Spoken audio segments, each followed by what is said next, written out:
What's going on, guys? Welcome back to your Lake Fork Guide. You know, sometimes it gets real tough this time of year, but if you do it right, if I can get him out of the roots down there in that tree, sometimes it works out.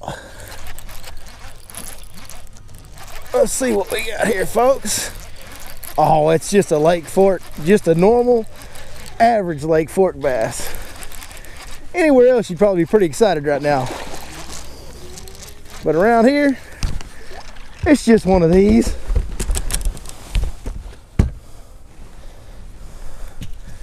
Just one of those. Today, we're going to teach you how to catch big bass throughout the wintertime on Lake Fork. So y'all stay tuned.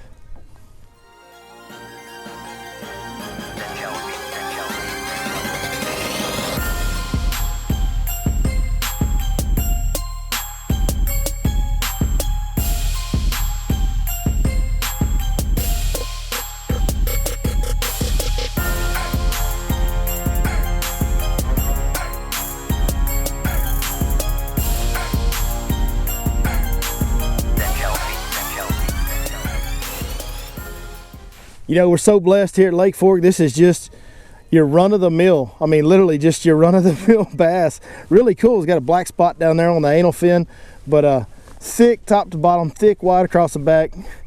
Give her a little ear scratch so she'll come back and see us when she gets a little bigger. Just a chunky 4 or 5 pounder right there. They weigh a lot this time of year. What fish is heavy?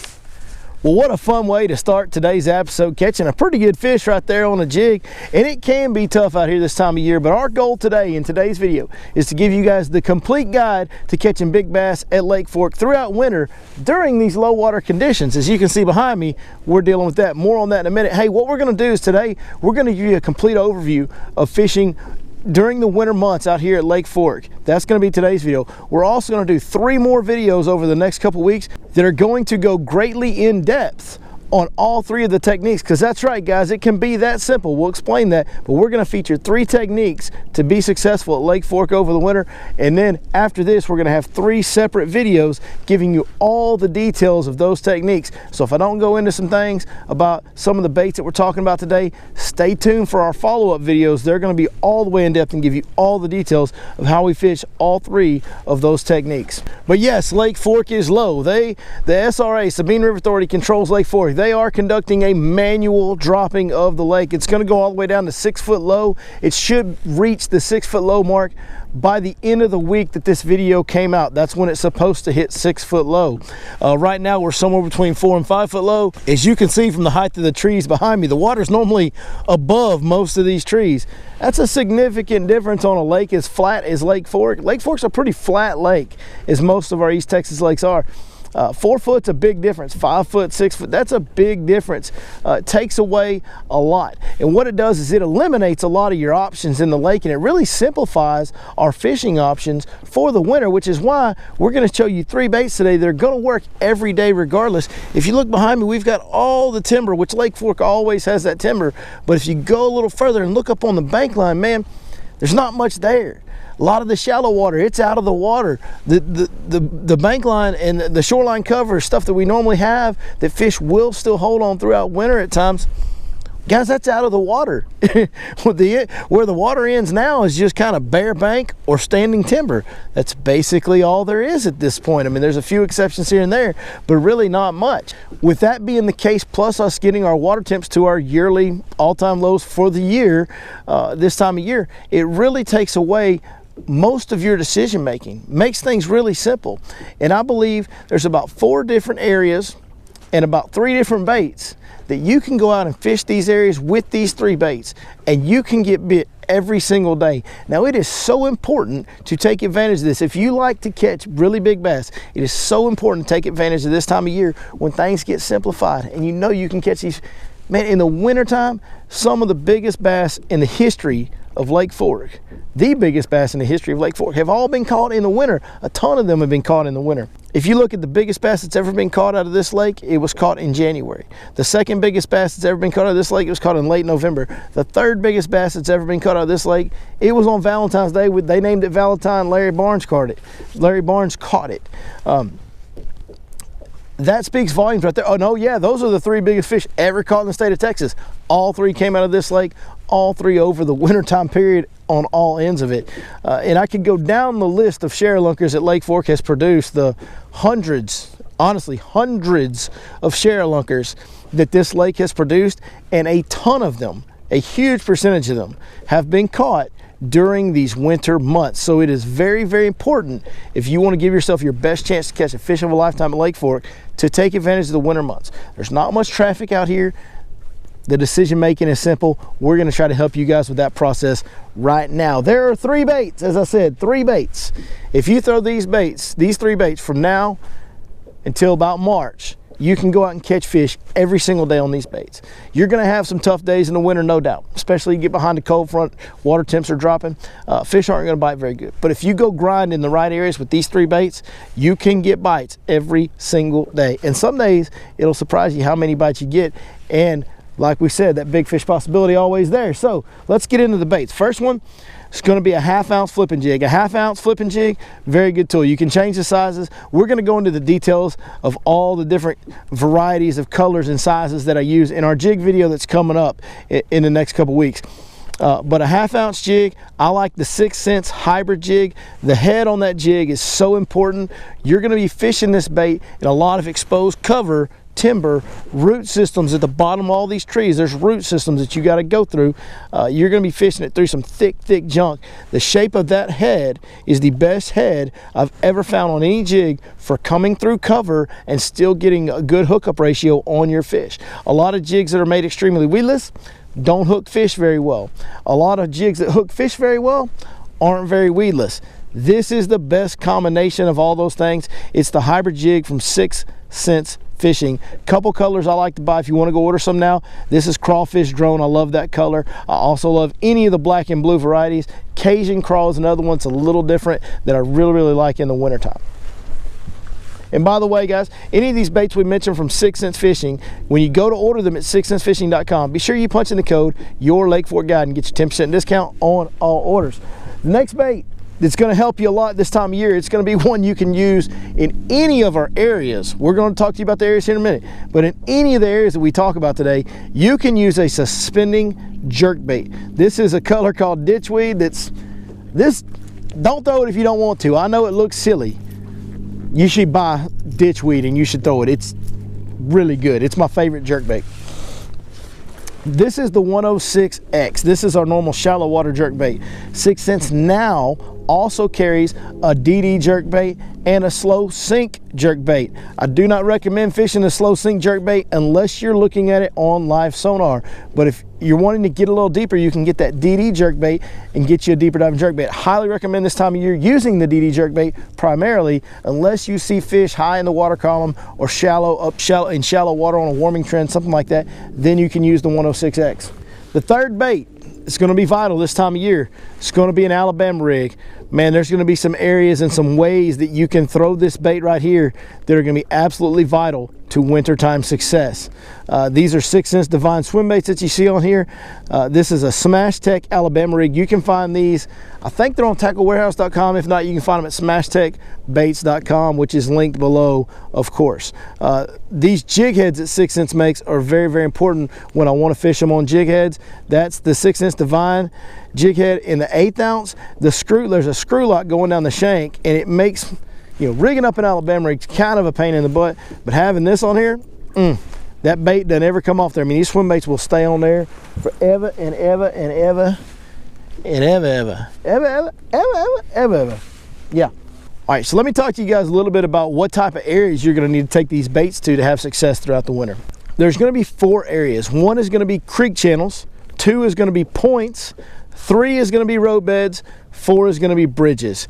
Those 4 areas with these 3 baits will get you bit every single day. Right now, as of today, the creek channel deal seems to be the best. It's where I'm literally seeing loons. If you know what loons are, they dive and eat bait fish. They eat the same bait fish that bass eat. But I'm seeing loons dive down, follow the creek channel, and come back up. A lot of times the way the loon works should mimic the way that we work. And so that's kind of what we're doing. We are following creek channels, slowing down when we get to the bend in a creek channel, because that seems to be the area where the fish gather the most. But we are fishing the heck out of creek channel bends. Now, my primary tool when I get in a creek bend is going to be a jig. The reason that is a lot of these trees, a lot of these big oak trees and all this kind of hardwood trees you see, they're still in the water behind me, they grew along that creek channel. Especially the biggest ones grew right along the edge of that creek channel. When I throw this jig, I can let it get down into the root system of that tree, which is where these big bass love to hide. Right on that depth change from the top of that creek channel to the bottom where it drops, they like to get in that root system, hanging right there on that drop, and this jig gets down in there with them, knocks on their door, drops right on their head, and they can't help but bite it sometimes. As you saw in the opening of this video, as that bait fell over a root down into that root system, that fish just thumped it. Then when I set the hook, you saw I had to kind of work him through it because he was hung up in that root system down there. So that is just probably my favorite way out of all these techniques to fish for Lake Fork. Specifically for Lake Fork, it's just really effective. It's really consistent. It's a simple way to fish. It fits winter fishing because you got to go slow and meticulous, and a lot of times that's a big tip for all these techniques is you need to go slower than you think you do. These fish are slowing down in the wintertime, their metabolism slowing down, the activity level in the water column slows down as these water temps continue to drop. So you really need to slow your techniques down. Fishing that jig and those roots forces you to do that. And oh yeah, we mentioned the top 3 fish ever caught in the state of Texas caught in the wintertime. 2 of those 3 were caught on a jig. So I guess I don't really need to say anything other than that to tell you guys how important it is to throw a jig in the wintertime out here. The other bait that you can throw the other 2 baits actually. A jerk bait can work really well around around creek channels. Right now with the water being low, one thing that's to our advantage is you can see 90% of the stumps right now with how low it is, which means I can now take a jerk bait and throw it in between 2 trees and know where those trees are. Exactly, precisely.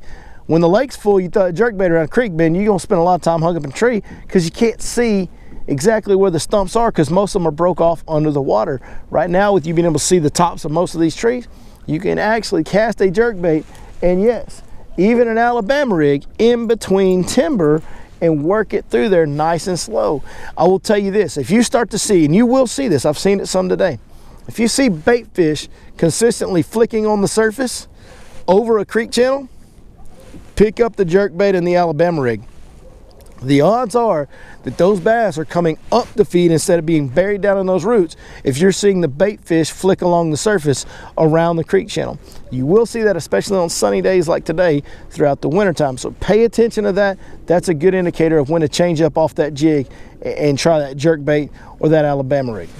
I will say this, if you're gonna throw your Alabama rig through timber, which is a big deal, you can do that this time of year, and it's a very, very, very good way to do it.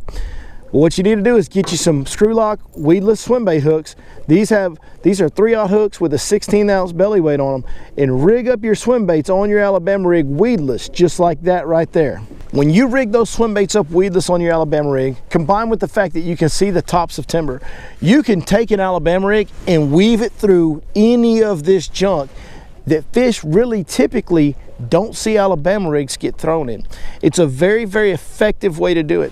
You can cover water, you can go down a bank line in a certain depth and just weave in and out of the trees, and you can throw down the lanes in between those trees with that Alabama rig. You can pull up on points, and that brings me to my secondary. You can work those creek channels, but you can also go work main lake as well as secondary points, especially with extreme deep water drop-offs nearby. We'll talk about this more in our other areas. Fish love vertical movement. All the areas that we're going to talk about today feature the ability for those fish to move vertically. They love that in the wintertime. The ability to go up in the water column when it's sunny and it's warming. The ability to go down into the bottoms and go down quick without having to move much whenever it gets cold and they need to drive down to get the warmest water they can. They love the ability to move vertically on cover, vertically on structure throughout the wintertime. That's a very key component. All of our areas feature that. Creek channel bends, they have that drop off. Those fish can move up and down. They can move up and down the timber that's along the creek bend. Points, especially with the big drop offs on the side of a creek channel swings in beside them, something like that, that's going to be a key area where they can pull up on that point and feed or pull down off the side of it to get deeper when they need to. But finding those secondary points with the good drop offs, take that Alabama rig, take that jerk bait, work it in between those trees and those lanes that we can now see. Very, very, very good way. I do not spend much time on points with a jig. It's more the Alabama rig and jerkbait on those. Roadbeds and bridges. Roadbeds and bridges offer an opportunity for fish to gather on all species. They can gather around yellow bass, they can gather around crappie, they can gather around shad, any of these things that tend to gather around our bridges and our roadbeds. Some of the biggest bass in this lake are going to gather around those type of bait sources, those bigger balls of bigger sized bait. In fact, the state record was caught by a gentleman that was crappie fishing. So we're talking about our big fish techniques and how we use them today, and you look back historically over this lake, it's always been the same. 2 of the 3 were a jig. We're using a jig heavily. The other one was a guy that was crappie fishing and caught a giant bass that was trying to eat crappie. Well, we get around those same type of deals. We want to be around those crappie. We want to be around those yellow bass. Roadbeds and bridges is my favorite place to find that throughout winter. You can throw your Alabama rig. Depending on the depth of your roadbed, you might be able to throw a jerkbait over it. For roadbeds, it's primarily the Alabama rig is the tool. On a roadbed with an Alabama rig, I like to throw it out there, let it go all the way to the bottom, and slow roll it along that roadbed near the bottom because it's wide open and I can get away with that on an Alabama rig. Bridges are another beast altogether. Bridges on Lake Fork are going to have 2 pilings and a cross member. Those fish a lot of times are going to sit around that cross member. So that means I'm going to throw my Alabama rig and count it down to the right depth and slow roll it past that cross member with my Alabama rig. Jerkbait, I'm going to use the DD jerkbait. It's going to get down near most of our cross members on this lake. That DD jerkbait will get right at the right depth. If you make a cast under that bridge, parallel it, it'll go down there and it'll be twitching right along that daggum cross member on those bridge pilings. That is a huge thing to know, is where those cross members are, what depth they are. You can scan them with side scan. You can go really close to them with sonar. You might even see them. You can certainly see them with live sonar if you have a Garmin Live Scope or a Lowrance Active Target. But when you get around these bridges, educate yourself on the depth of the cross member. Make sure you're keeping your baits at those depths. That's the key to fishing the bridges. Well, there you go, guys. There's your complete overview on fishing Lake Fork throughout the winter with low water conditions. Get your jig, get your jerkbait, get your Alabama rigs, get to Lake Fork while the water's low and these fish are condensed, grind them till you find them, and I'll bet you if you work hard at it, it's gonna pay off. You're gonna catch a really big bass. It will reward you this time of year, no doubt about it, man. Thank you guys so much for watching. As always, I always try to put this in the video somewhere, but me getting to do what I do for a living is just one of the greatest blessings of my lifetime, and always will be. And I certainly would not get to do it if it wasn't for every single one of you guys that watch these videos. I sincerely thank you from the bottom of my heart. As I get close to Christmas time, I guess I get a little nostalgic, and you look back on the year, and it's been a tough year for me off the water. As many of you know, I've had a lot of things in my personal life not go the way I would have wanted. I've had a lot of things in my personal life go extremely well. All that up and down outside of fishing, what I get to do for a living is consistent, and it's a beautiful thing. And the only reason that I get to do it is because of you guys. So thank you so very much. I sincerely hope this video helps you. I hope all of you guys had the very best of Christmases. Have a great New Year's this week, and we'll see you next time right here on your Lake Fork Guide.